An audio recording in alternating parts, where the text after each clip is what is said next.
Our hero, Nikolai Biryuzov, was born at the very beginning of the 20th century, in 1901, into a working-class family. It was a time of great change for Russia, when the old world was crumbling, and a new one was just beginning to form. His childhood was spent in the town of Skopin, Ryazan Governorate, in conditions that forged character and taught self-reliance. The family's social status, humble but honest parental labor, laid the foundations of diligence and responsibility in him. In those years, many young people sought their path, and military service, even if not always consciously, lured with opportunities for career growth and a sense of belonging to something great. It was this era, full of hopes and upheavals, that shaped him as a person ready for the challenges of the future, for the enormous role he was destined to play in history. After the turbulent events of the Revolution and Civil War, as the country was just beginning to recover, young Nikolai Biryuzov made one of the most important decisions of his life. He joined the ranks of the Red Army. This happened in 1919, at the height of the civil confrontation. His young age, just 18 years old, did not prevent him from realizing the importance of the moment and his role in the formation of a new Russia. At that time, many young people, inspired by the ideas of change, saw military service not only as a duty, but also as an opportunity to get an education, master a profession, and climb the social ladder. And Nikolai was no exception. He chose artillery, a branch of the military that required not only courage, but also deep knowledge in mathematics, physics, and engineering.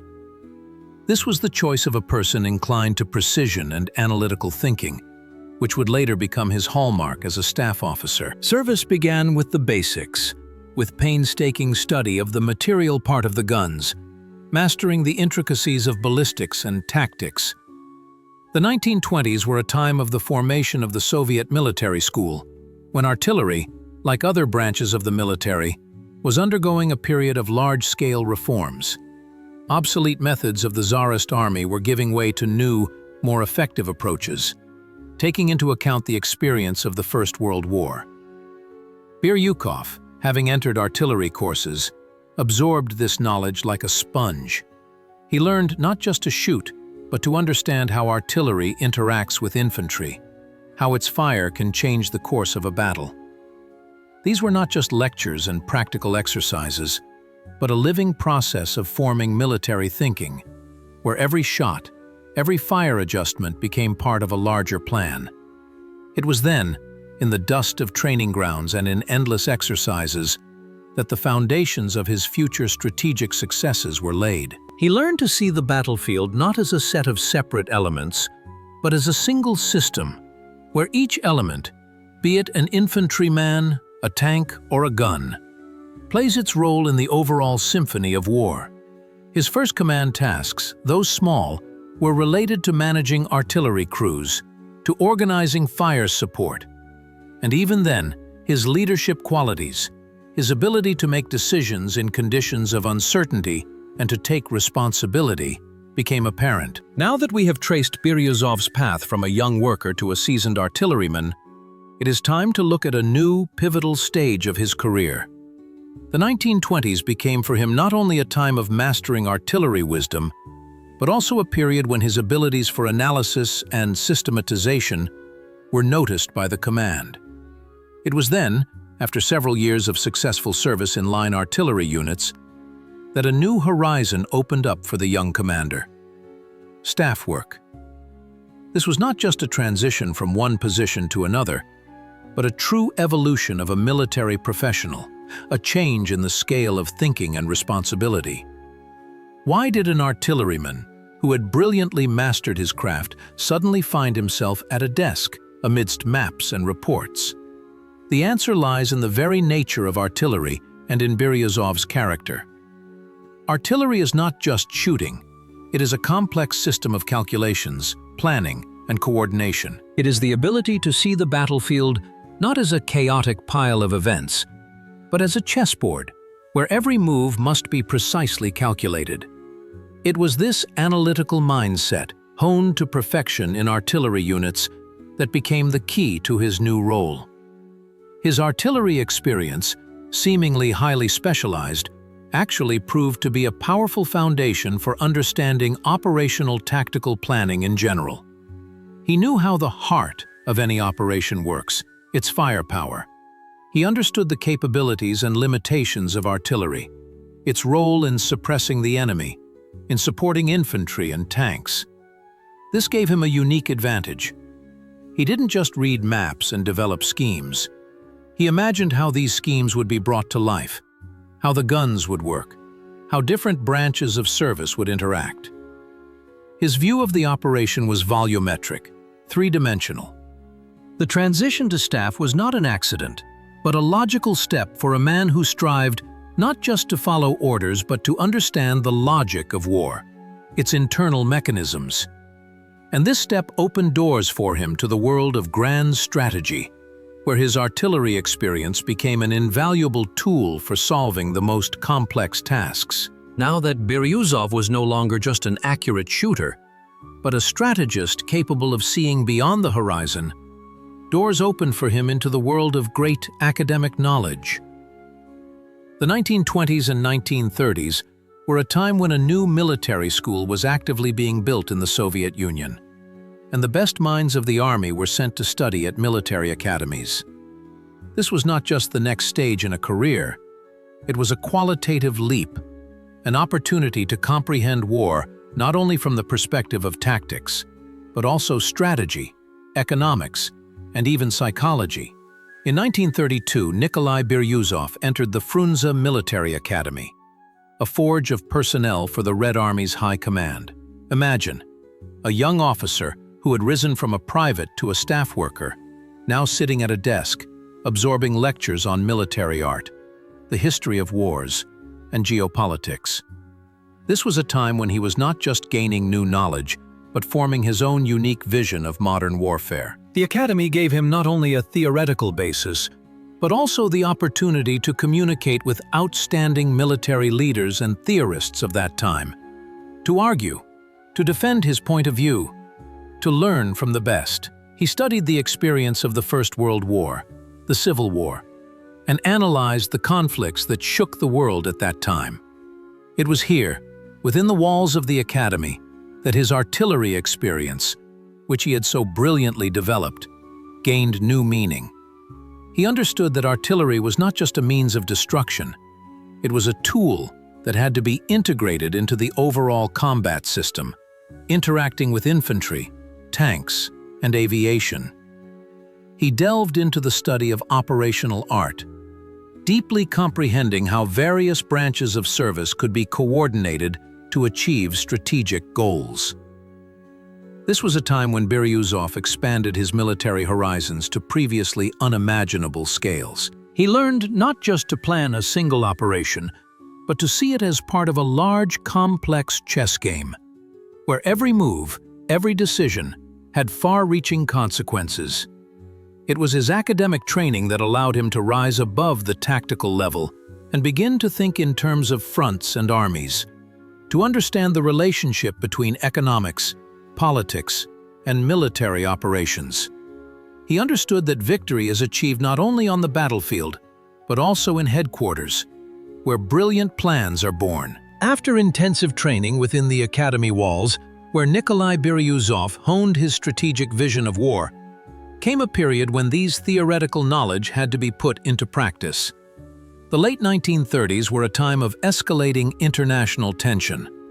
The world was rapidly hurtling towards a new global catastrophe, and the smell of gunpowder already hung in the air. It was then that Biryuzov, already a seasoned staff officer, immersed himself in the development of operational plans that were to prepare the country for the coming trials. His activity in staff positions during this pre-war period proved to be fundamental. He did not simply carry out assignments. He actively participated in creating a new military doctrine based on the lessons of the First World War and the Civil War, as well as on the analysis of local conflicts that flared up around the world. Spain, Khalkhin Gol, Finland, Each such conflict became an invaluable source of information for Soviet staff officers, allowing them to draw lessons, comprehend new tactics and strategies. Biryuzov, with his characteristic meticulousness, studied these events, identifying the strengths and weaknesses of both his own army and potential adversaries. He analyzed the actions of aviation, tank units, artillery, trying to understand how these branches of service interacted in modern combat conditions. His artillery experience, which previously seemed highly specialized, now allowed him to look at the role of firepower in combined arms operations in a new way. He understood that artillery should not just be a support tool, but a full-fledged element of strategic planning, capable of changing the course of a battle. During this period, Nikolai Biryuzov participated in numerous staff exercises and maneuvers, where various scenarios of a future war were practiced. He was one of those who shaped the image of the Red Army, preparing it for the most terrible war in human history. His work involved the minutest details, from calculating the necessary ammunition supplies to developing routes for troop deployment. Every plan, every directive developed with his participation was part of a huge, complex mosaic that was to ensure the country's security. This was a period of intense intellectual work, when every decision could have fateful consequences. And Biryuzov, possessing not only deep knowledge but also the intuition that only true commanders have, contributed to this colossal preparation.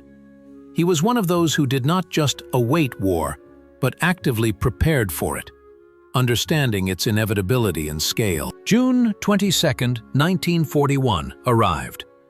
A morning that split the lives of millions into before and after. For Nikolai Biryuzov, as for the entire Red Army, it became the harshest trial. Long years of preparation, academic knowledge, staff experience, all of it collided with the brutal reality of a massive, crushing blow. In the first, most terrible months of the war, Biryuzov was in the thick of events.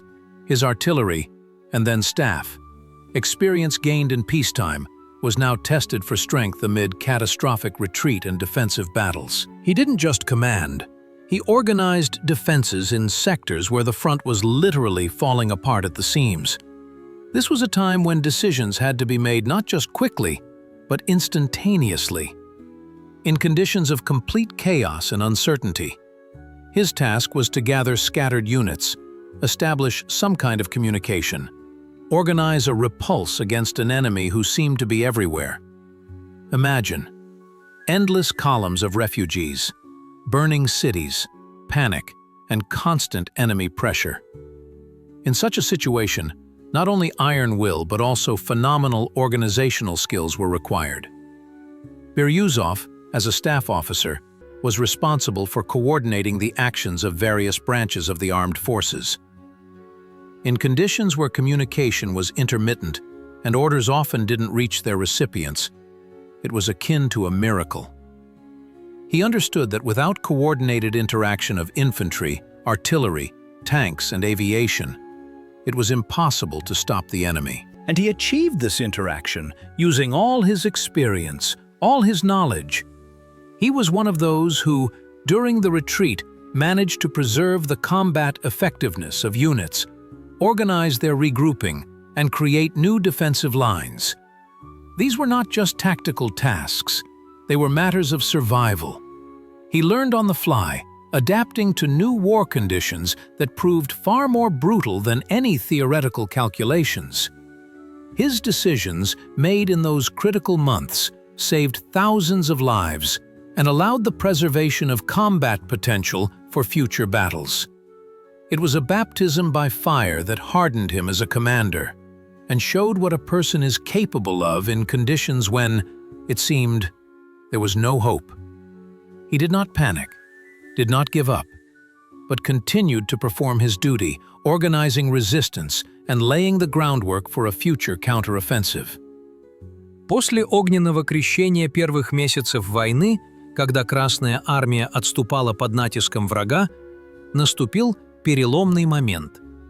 Советские войска, понесшие колоссальные потери, начали не просто огрызаться, а переходить к активным действиям. И здесь, в этом процессе перехода от стратегической обороны к контрнаступлению, оперативное мышление Николая Бирюзова проявилось с новой силой. Он не просто выживал в хаосе, он анализировал его, ища слабые места противника и возможности для удара. Это было время, когда каждая успешная операция, пусть даже небольшая, имела огромное значение, как психологическое, так и стратегическое. Бирюзов, как штабной офицер, прекрасно понимал, что победа достигается не только мужеством солдат, но и точным расчетом, грамотным планированием. Он изучал карты, анализировал донесения, выявлял закономерности в действиях противника.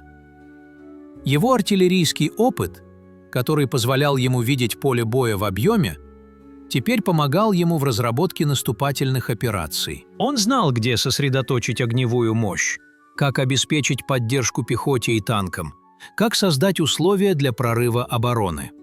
В этот период Бирюзов активно участвовал в планировании и проведении первых успешных наступательных операций.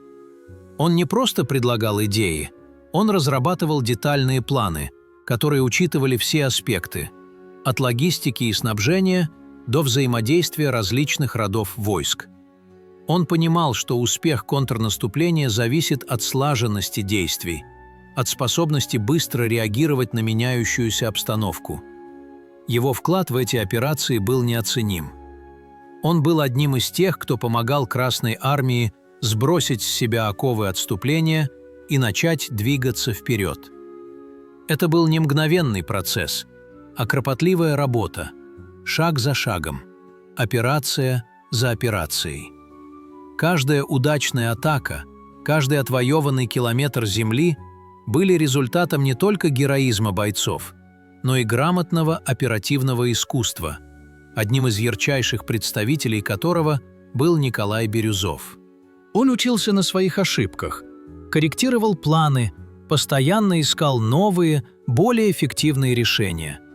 Это был путь от оборонительных боев к контрнаступлению, путь, который требовал не только мужества, но и выдающегося интеллекта. After the Red Army transitioned from defense to counteroffensive, and Nikolai Biryuzov played a key role in this transition.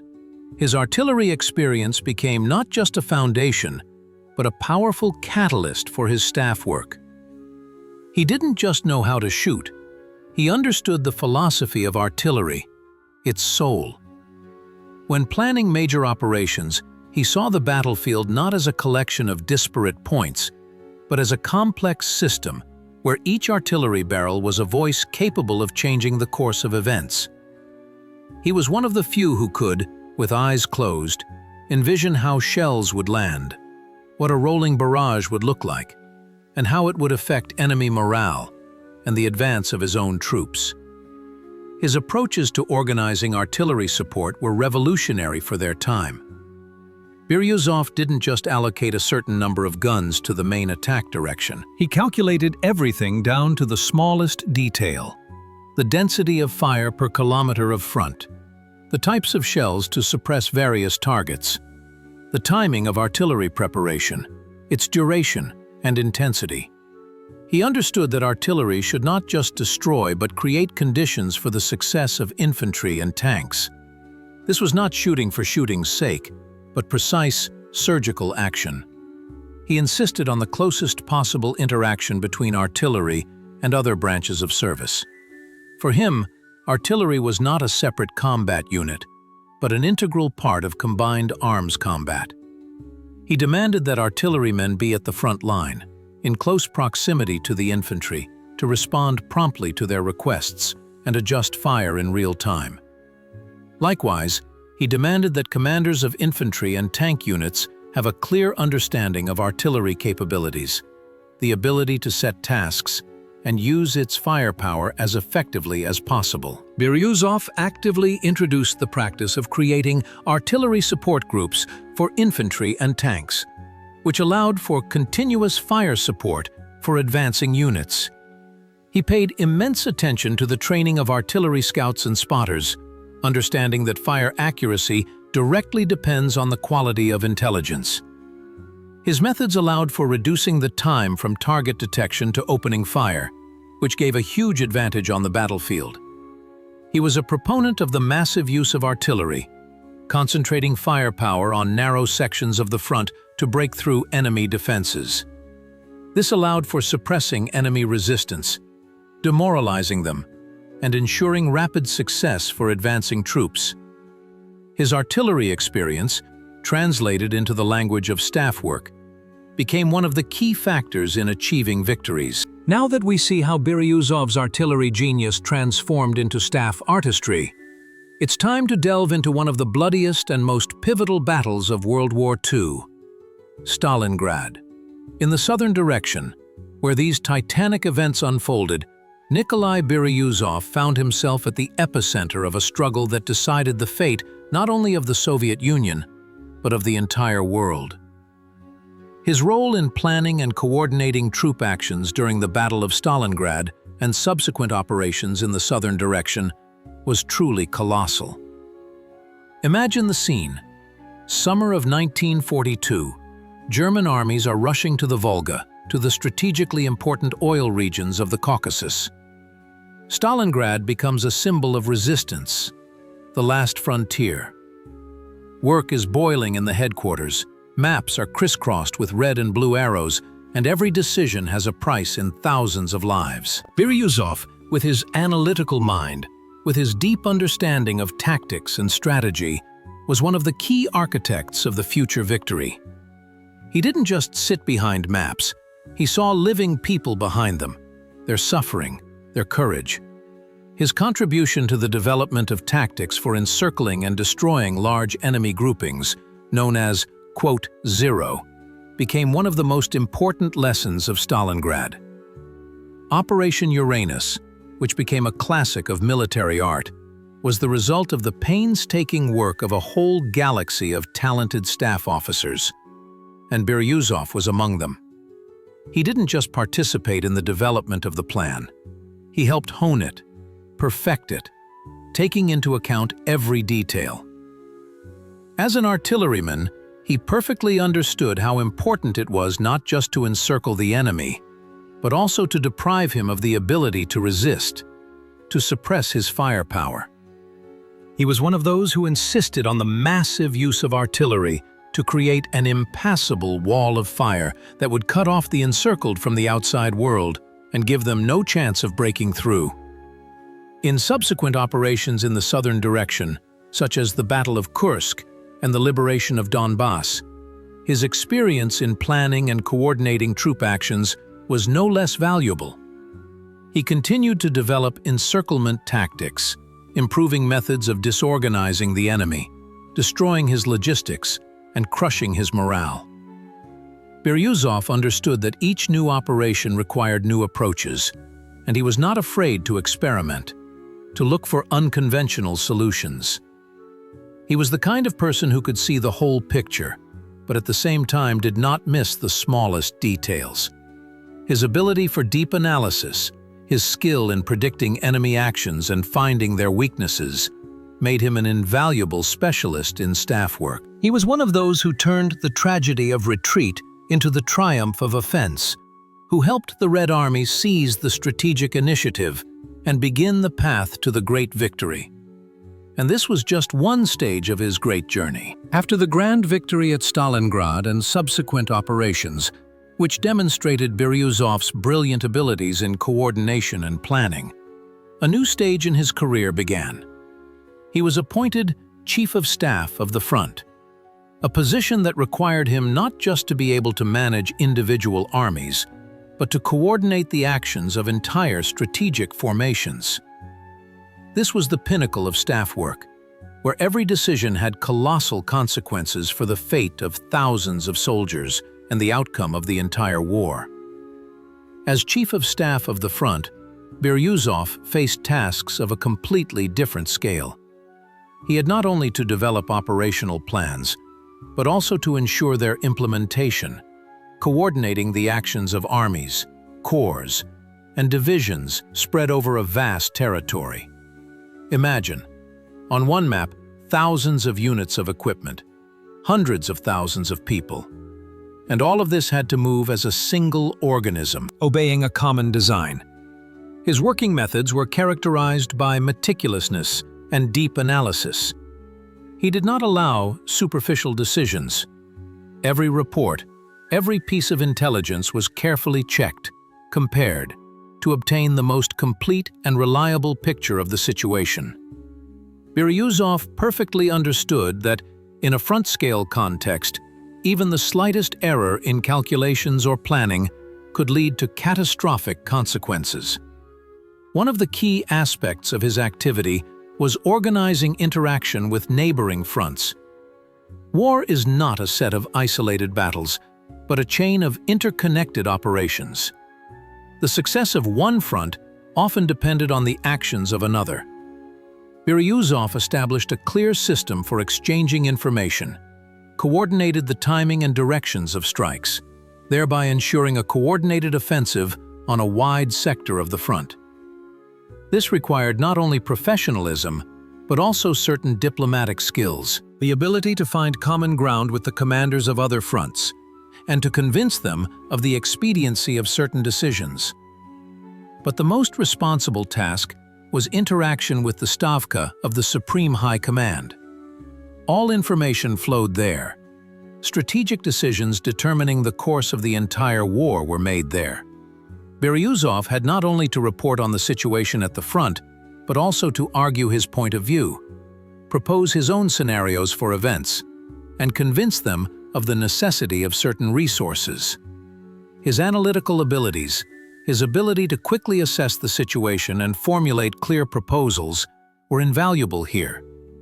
He was the link between direct combat operations and the country's highest military leadership.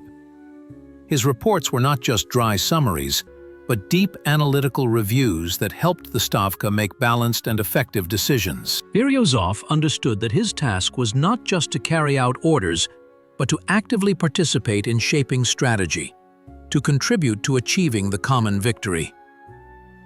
It was in the position of Chief of Staff of the front that his talent as an organizer and strategist fully unfolded, allowing him to manage large-scale formations and hasten the great victory. In the position of Chief of Staff of the front, Nikolai Biryuzov reached the pinnacle of his military career, where his talent as a planner and coordinator fully unfolded. It was here, amidst large-scale operations, that his methodology for developing and implementing strategic plans became a model of military art. He understood that the success of a large-scale offensive depended not only on heroic impetus, but also on the titanic, meticulous work of the staff. His approach began with the deepest assessment of the situation. This was not just reading reports, but a comprehensive analysis, including studying intelligence data on the enemy's troop disposition and strength, their morale, the condition of communications, depots, and airfields. He considered the terrain, weather conditions, and even the psychological state of his own troops and the enemy's. Biryuzov knew that any minor detail could be decisive. Decision-making for him was a multi-stage process. He was not afraid to ask questions, to doubt, to double-check. At staff meetings, he listened to the opinions of all chiefs of branches of service: artillery, tanks, aviation, engineering troops, communications, logistics. Each had to present their view of the operation, their capabilities and limitations. Only after thorough discussion, weighing all pros and cons, did he formulate the final decision, which then formed the basis of the operational plan. The development of operational plans under Biryuzov's leadership was a true art. These were not just schemes of troop movement, but living, dynamic documents that accounted for many variables.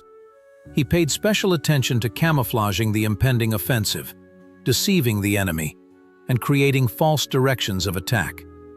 He calculated enemy action variance and developed countermeasures. A crucial part of the plan was the coordination of branches of service. His artillery experience allowed him to plan artillery preparation, fire support for advancing units, and the creation of fire screens with filigrane precision. He ensured close interaction between tank wedges and infantry, air cover by aviation, timely mine clearance, and bridge building by engineering troops. Every element of the plan was interconnected and subservient to the overall goal. Biryuzov was a proponent of deep offensive operations, with widespread use of tank and mechanized corps for breaking through defenses and developing success in depth. He understood that to achieve a strategic result, it was necessary not just to push back the enemy, but to crush their large formations, depriving them of the ability to organize resistance. His plans were distinguished by their boldness of conception and detailed elaboration, which allowed them to be successfully implemented even in the most difficult conditions. He was a master at creating a superiority of forces in the direction of the main thrust, skillfully maneuvering reserves and misleading the enemy. It was these exemplary operational plans, developed under his leadership, that allowed the Red Army to achieve one victory after another, hastening the end of the war. After Nikolai Biryuzov rose to become Chief of Staff of the front, his role extended far beyond purely military planning. He became not just a strategist, but also a skillful coordinator, and often a true diplomat. At this stage of the war, when the Red Army was confidently moving westward, interaction with Allied armies, especially with Yugoslav partisans and Bulgarian troops, became critically important. This was a complex task, requiring not only military acumen, but also a deep understanding of psychology, cultural peculiarities, and political nuances. Biryuzov, who had risen from an artillery officer, brilliantly distinguished himself in this new role. He understood that each Allied army had its own interests, its own specific ways of conducting combat operations, and sometimes even its own ambitions. His communication strategies were aimed at building trusting relationships, at finding compromises that would suit all parties, but at the same time would not contradict the overall strategic design. He did not exert authority, but convinced with logic, demonstrated a deep understanding of the situation, and offered solutions that were beneficial to all. He knew how to listen, which was a rarity among many military leaders of that time, and this allowed him to find common ground even in the sharpest discussions. But no less important was the interaction with his own subordinate commanders of various branches of service. A front is a huge organism where each branch of service, be it infantry, tanks, artillery, aviation, or engineering units, has its own specific tasks and requirements. Biryuzov, thanks to his artillery experience and many years of staff work, perfectly understood the peculiarities of each of them. He spoke to artillerymen in their language, to tankmen in theirs. This created an atmosphere of mutual respect and understanding. He did not just issue orders, he explained their meaning, conveyed the overall idea of the operation to the commanders, which allowed them to act proactively and flexibly in a constantly changing environment. His ability to find a balance between the strict demand for executing orders and granting initiative on the ground was key to success. He knew when to show firmness and when to allow freedom of action. His staff was not just a place where orders were born, but a coordination center where everyone felt part of a single mechanism working towards a common victory. Biryuzov was a master of persuasion, capable of resolving conflicts of interest between different commanders, finding optimal solutions in conditions of resource and time scarcity. His diplomatic abilities, his skill in smoothing over sharp corners and maintaining morale, were no less important than his strategic genius. He was the connecting link that ensured the smooth operation of a huge war machine, bringing the end of the war closer. The year 1944 arrived. The war was drawing to a close, but its furnace blazed with renewed force, moving westward. Nikolai Biryuzov, who had already established himself as an outstanding staff officer and strategist, found himself at the epicenter of events in the Balkans, where the Red Army faced the most complex tasks in a mountainous and forested terrain, saturated with enemy troops and partisan formations. This was an entirely new challenge, requiring not just adaptation, but innovative approaches to troop management. Operations in the Balkans, such as the liberation of Belgrade, differed from the usual frontline battles on the plains. Here, every ravine, every height, could become an impregnable fortress, and roads, a deadly trap.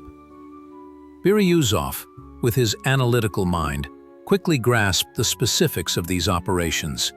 He understood that traditional methods of breaking through defenses, based on the massive use of tanks and artillery, would not always work here.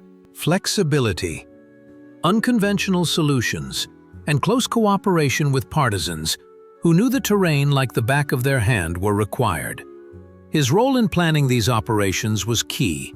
He actively participated in developing plans that included flanking maneuvers, encirclements, amphibious operations, the use of mountain infantry units, and, most importantly, close coordination with Yugoslav partisans.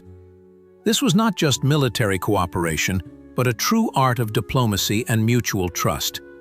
He was able to find common ground with the leaders of partisan detachments, coordinate actions, ensure supplies and medical assistance, which significantly enhanced the combat potential of the Allied forces. His talent was particularly evident in the planning of the Budapest operation, and then the Vienna operation. These were some of the bloodiest and most complex operations of the final stage of the war. Urban combat, fierce enemy resistance, the need to preserve historical monuments. All of this demanded the highest precision and ingenuity from the staff. Biryuzov, using his artillery experience, developed fire damage schemes that allowed for the suppression of enemy firing points while minimizing destruction. He introduced the tactic of assault groups, which, with massive artillery and tank support, broke deep into urban areas, clearing block by block. This was not just an assault, but a complex, multi-layered operation, where every element was carefully thought out. His innovative approaches to troop management in mountainous and forested terrain and urban environments became an important contribution to the development of military art. He was not afraid to deviate from patterns, to seek new solutions, to adapt to changing conditions. His ability to see the whole picture, yet pay attention to the smallest details, allowed him to successfully conduct the most complex operations, bringing closer the long-awaited victory. The war is over. May 1945 brought long-awaited peace, but for men like Nikolai Biryuzov, it merely meant a change of front, from the battlefield to the fields of diplomacy and strategic planning, where fierce battles were replaced by the Cold War and the threat of nuclear confrontation. New, no less complex tasks arose before him, as they did before the entire country. His post-war career is not just a series of positions. It is the story of how combat experience, forged in the fire of the Great Patriotic War, transformed, and was applied in a fundamentally different geopolitical reality. Immediately after victory, Biryuzov headed the military administration in Bulgaria, where he had not only to demobilize troops but also to assist in establishing a new state structure and restoring the war-ravaged economy.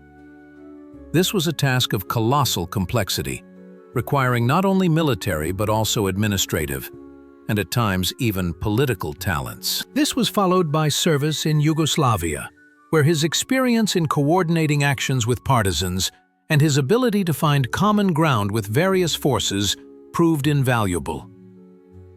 He was one of those who laid the foundations of post-war cooperation, while simultaneously defending the interests of the Soviet Union. From 1955, Biryuzov served as Commander-in-Chief of the country's air defense forces. This was a time when the threat of nuclear strike became real, and the protection of airspace acquired paramount importance. His analytical mind, His capacity for strategic thinking, so brilliantly displayed in Stalingrad and Vienna, were now directed at creating a reliable shield. He understood that in the context of nuclear war, the rules changed. Air defense is not just shooting down planes.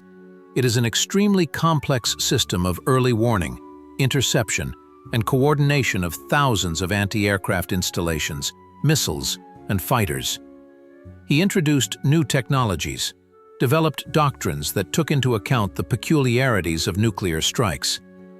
His artillery past gave him a deep understanding of ballistics, and his staff experience, the ability to coordinate vast amounts of information and make decisions under critical time constraints. Later, as Commander-in-Chief of the Strategic Missile Forces, Biryuzov found himself at the forefront of nuclear confrontation. This was the pinnacle of his post-war activity. Under his leadership, forces designed to deter a potential adversary were formed and developed. He did not merely lead. He was an ideologue who understood that nuclear weapons were not a means of attack, but an instrument for preventing war. His decisions, his approaches to ensuring combat readiness, to developing new missile systems, to training personnel, were aimed at keeping the world at peace. He used his combat experience not to wage war, but to ensure that war never happened again. He understood that in the new conditions, the main task of a military man was not victory on the battlefield, but the prevention of the very possibility of that battle. This was a man who went from an artillery officer to the creator of the country's nuclear shield, always remaining true to his duty and principles. Now that we have followed Nikolai Biryuzov through his incredible journey, from a humble working-class lad to the pinnacle of the military hierarchy, from the trenches of the Civil War to the strategic nuclear shield, it is time to draw a conclusion. What has this man, who passed through the crucible of 2 world wars and the cold confrontation, left us? What is his military legacy, and why is his experience relevant even today, in the 21st century? Biryuzov didn't just fight. He learned from every battle, every operation, transforming his invaluable artillery experience into a foundation for the development of Soviet military science and art. He was a living embodiment of the principle that war is not chaos, but a complex system requiring deep analysis, precise calculation, and impeccable coordination. His contribution to the development of operational art, especially in the tactics of encirclement and destruction of large enemy groupings, is still studied in military academies worldwide. Operation Uranus near Stalingrad, brilliant maneuvers in the southern direction, complex urban battles in Budapest and Vienna. All these are examples of his strategic genius. But perhaps Biryuzov's most valuable lesson is his approach to coordinating different branches of service. He didn't just understand their capabilities, he saw them as a single organism where artillery, infantry, tanks, aviation, and engineering troops must act in perfect harmony. His ability to build interaction, to find common ground with various commanders, to achieve coordinated actions in conditions of total chaos. This is what distinguishes a great commander from a mere executor. He was a master of creating synergy, where the sum of the parts becomes significantly greater than the whole. And this ability to integrate, to create a unified, powerful fist from disparate elements, is relevant for modern armed forces as well. In an era of high-tech warfare, when drones, cyber troops, and space systems enter the battlefield, the task of coordination becomes even more complex, even more critical. Biryuzov's experience shows that regardless of technological progress, the human factor, the ability to think broadly, to analyze, and to make decisions in conditions of uncertainty, remains key. His lessons tell us that strategy is not just schemes on maps, but a deep understanding of man, his capabilities, and limitations. Biryuzov was not only a great staff officer, but also a man who dedicated his entire life to serving the motherland. always remaining true to his principles and duty. His life is an example of how a humble guy from a working-class family can reach the top, relying on his intelligence, perseverance, and selfless devotion to his cause. His legacy is not just pages in military history textbooks. It is a living example for everyone who strives for excellence in their work, who is ready to meet challenges and find unconventional solutions in the most difficult situations. And this example will be relevant as long as there is a need to defend one's land, one's freedom, one's future.